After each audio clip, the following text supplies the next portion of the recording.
ઓમ નમઃ શિવાય. શ્રાદ્ધ ભાગ 1. નભગ. અરુણોદય થઈ ચૂક્યો હતો. ખડખડ વહેતી નદીના કાંઠે એક વટ વૃક્ષની નીચે એક તેજસ્વી વયોવૃદ્ધ તપસ્વી ધ્યાનસ્થ બેઠા હતા. તેમની સામે એક 22-23 વર્ષનો યુવાન ઊભો હતો. યુવાનનો કસાયેલો બાંધો તેની શારીરિક ચળપળતાથી સાક્ષી પૂરતો હતો. તેના મોઢા ઉપરની તેજસ્વીતા અને ભવ્યતા તેની વિદ્વતાની અને તપસ્યાની ઝાંખી કરાવતી હતી. વિનમ્ર થઈને તે ગુરુ મહારાજની કરુણાપૂર્ણ દ્રષ્ટિ પોતા ઉપર પડે તેની રાહ જોતો હતો.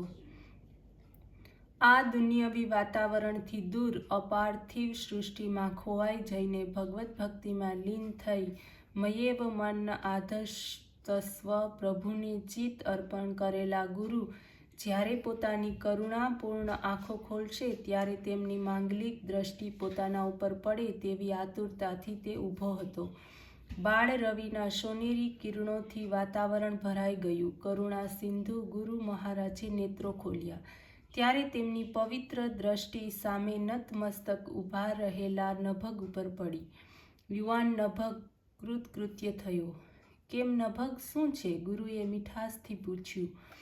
ગુરુદેવ, મેં તમને ઘણું કષ્ટ આપ્યું છે. તમે મને પિતૃવાત્સલ્યથી ઉછેર્યો છે. આજે 15 વર્ષના વહાણા વાયા તમારી છત્રછાયામાં મારા બાહ્ય શરીરનો અને અંત શરીરને તમે પોષ્યું છે. માટીના દેહને સોનાની મૂર્તિ બનાવનાર તમારા જેવા મહાન કલાકારને છોડીને જવાનું મન થતું નથી, પરંતુ કર્તવ્ય તેમ કરવા પ્રેરે છે. જો તમે રજા આપો તો તમારી પાસેથી મેળવેલી વિદ્યા જીવનમાં સાકાર કરવા સંસારમાં પ્રવેશ કરું. આટલું કહી નભગ શ્રદ્ધાપૂર્વક હાથ જોડી ઊભો રહ્યો. ભારતીય સંસ્કૃતિની આ જ વિશિષ્ટતા છે. 8મે વર્ષે બાળક તપોવનમાં આવે અને તે દિવસથી ગુરુ તેનો પિતા બને. તે દિવસથી તેના પોતાના ઘર સાથેના બધા સંબંધો તૂટે. તપોવનનો વિદ્યાર્થી સગા વહાલાના લગ્ન પ્રસંગે પણ ઘેર જાય નહીં. તપોવનમાં તેને પિતા સિવાય બીજું કોઈ સ્નાન સૂતક પણ નહીં. તપોવનમાંથી અભ્યાસ કરી યુવાન બનીને જ્યારે તે ઘેર પાછો આવે ત્યારે બધાનું સ્નાન સૂતક એક સાથે જ કરે. આવી શિક્ષણ પ્રણાલીને લીધે બાળકો તેજસ્વી યુવાન થઈ તપોવનમાંથી બહાર પડતા. ગુરુદેવે કહ્યું, નભગ, તારું શિક્ષણ હવે પૂરું થયું છે. તને જોઈને મારું મન પ્રસન્ન થાય છે. 15 વર્ષ પહેલાંનો તે દિવસ મને યાદ આવે છે. તે વખતે તું કેટલો નાનો હતો. તારા પિતાની આંગળી પકડી તે જ્યારે આ તપોવનમાં પ્રવેશ કર્યો ત્યારે હું જ આ વટવૃક્ષ નીચે બેઠો હતો અને તે દોડતા આવીને મને નમસ્કાર કર્યા હતા. તારા પિતાએ ખૂબ ગડગડાટ થઈ તારી સોંપણી મને કરી હતી. તે મને આજે પણ યાદ છે. તે વખતના એમના શબ્દો, ગુરુદેવ, મારા હૈયાનો ટુકડો તમારે ચરણે ધરવા આવ્યો છું. તે પ્રભુનું કાર્ય કરે અને તમારા વંશનો કુલદીપ બને તેવી તેને કેળવણી આપજો.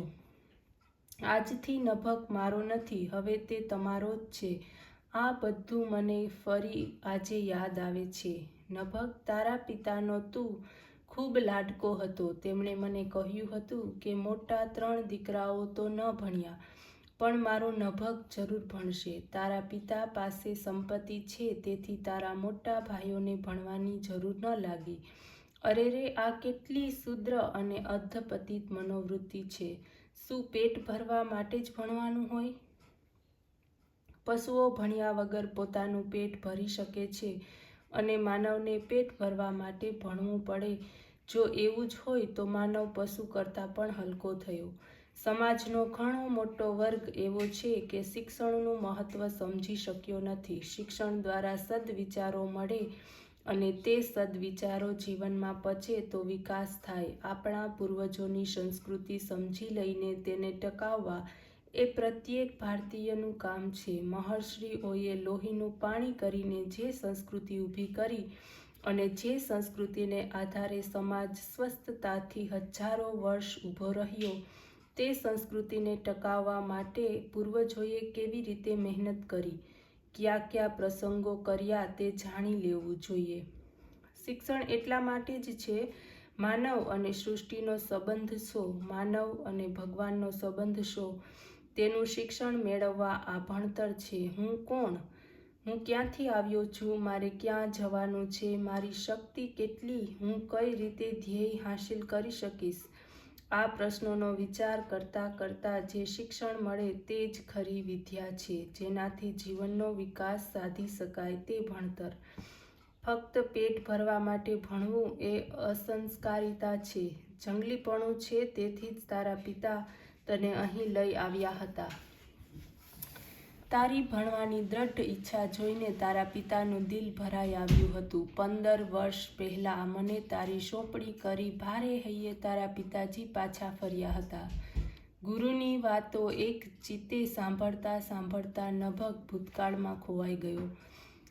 તે વખતે તેના પિતાજીએ ભારે હૈયે લીધેલી વિદાય તેને યાદ આવી. તે વખતે તેણે પિતાજીની આંસુથી છલકાતી આંખો જોઈ હતી અને તેની આંખોમાં પણ આંસુ હતા. અને આજે 15 વર્ષ પછી પાછું એનું એ જ પુનરાવર્તન, એ જ ભાવભરી વિદાય, એ જ વિયોગનું દુઃખ.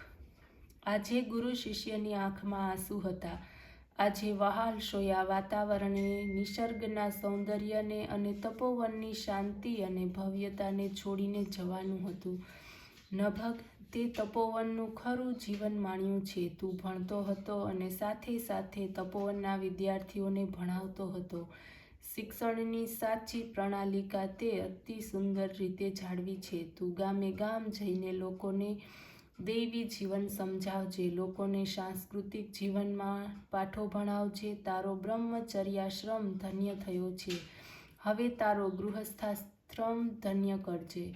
તું જા, કહેતા ગુરુનું દિલ ભરાઈ આવ્યું. ગુરુ નભગને જા એમ કહી શકતા નથી અને તપોવનમાં રાખી શકતા નથી, કારણ નભગનો અભ્યાસ પૂર્ણ થયો છે. નભગ પણ જાઉં છું એમ કહી શકતો નથી, તેમ તપોવનમાં રહી પણ શકતો નથી. કેટલીક ક્ષણો આ મૂંગી મનોવ્યથા જ પસાર થઈ ગઈ. આખરે ગુરુએ મૌન તોડ્યું. તું જવા તૈયાર થયો છે તો ખુશીથી જા. આપણા સહવાસ દરમિયાન મેં તને ઘણીવાર કડવા શબ્દો કહ્યા હશે, પણ તે તું મનમાં ન લાવતો. બેટા નભગ, તું મને ભૂલી જઈશ તો ચાલશે, પણ ભગવાનને અને ભગવાનની દૈવી સંસ્કૃતિને ભૂલીશ માં. જીવનમાં સિદ્ધાંતોને ભૂલતો નહીં. નભગની આંખો આંસુથી છલકાઈ ગઈ. ગુરુદેવ, તમે મને કંઈ કડવું કહ્યું નથી અને તમારું બોલવું મને કોઈ દિવસ કડવું લાગ્યું નથી. મારી ચામડીના જોડા બનાવી તમને પહેરાવું તો પણ તમારું ઋણ ચૂકી શકું તેમ નથી. તમારા પગ પાસે બેસીને તો હું જીવનના પાઠ શીખ્યો છું. તમે મન અખૂટ પ્રેમ આપ્યો છે, તેના લક્ષાંશ પ્રેમ પણ હું તમને આપી શક્યો નથી. ગુરુદેવ, હું તમારી પાસે કેવળ ભણ્યો નથી, પરંતુ કેળવાયો પણ છું. મને બરાબર યાદ છે, એક દિવસ તમે મારી સાથે આ વટ વૃક્ષની નીચે બેસા હતા. પ્રશ્નોત્તરી ચાલતી હતી. તે વખતે નગરના રાજા આપણા તપોવનમાં આવ્યા, પરંતુ તેમના તરફ આપે લક્ષ્ય પણ ન આપ્યું. મને થયું કે શી આપની તેજસ્વીતા છે, પરંતુ 4 દિવસ પછી તમે એકલા આ વૃક્ષ નીચે બેઠા હતા. તે વખતે નગર શેઠ આવ્યા. તેમને તમે આવકાર્યા, કુશલ પૂછ્યા, બેસવા માટે આસન પણ આપ્યું. તે વખતે હું 12 વર્ષનો હોઈશ. મારા નાનકડા મગજમાં એનું સ્પષ્ટીકરણ થયું નહીં કે તમે રાજાને આવકાર્યા પણ નહીં, જ્યારે નગર શેઠને બેસવા આસન આપ્યું. એમ શા માટે?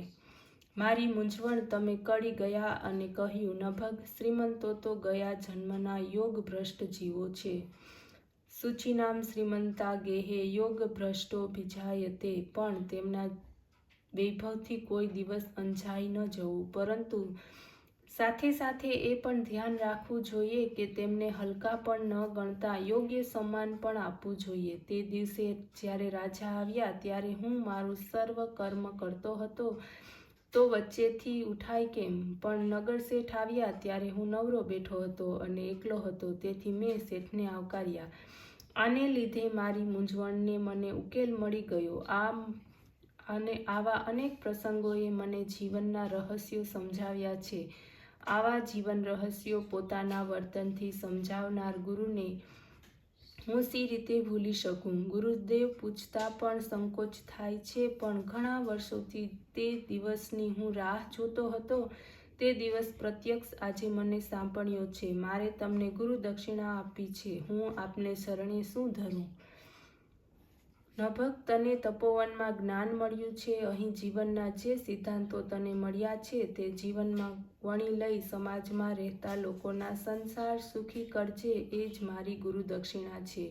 તારા જીવનનું નિર્મળ ઝરણું અસ્ખલિત વહેતું રહે એટલે બસ. પણ બેટા, એક વાતનું ખાસ ધ્યાન રાખજે, અને તે એટલું: ધૈર્ય યસ્ય પિતા ક્ષમા ચ જનની શાંતિ ક્ષીરમ ગેહિની સત્યમ સુનુરયુદયા ચ ભગિની ભ્રાતા મન સંશય શસ્યા ભૂમિ તલે વિશોપી વસનમ જ્ઞાતા ભરતમ ભોજનમ એતે યસ્ય કુટુંબીજનો વદમ સખે કસ્માય યોગિન. ઓમ નમઃ શિવાય.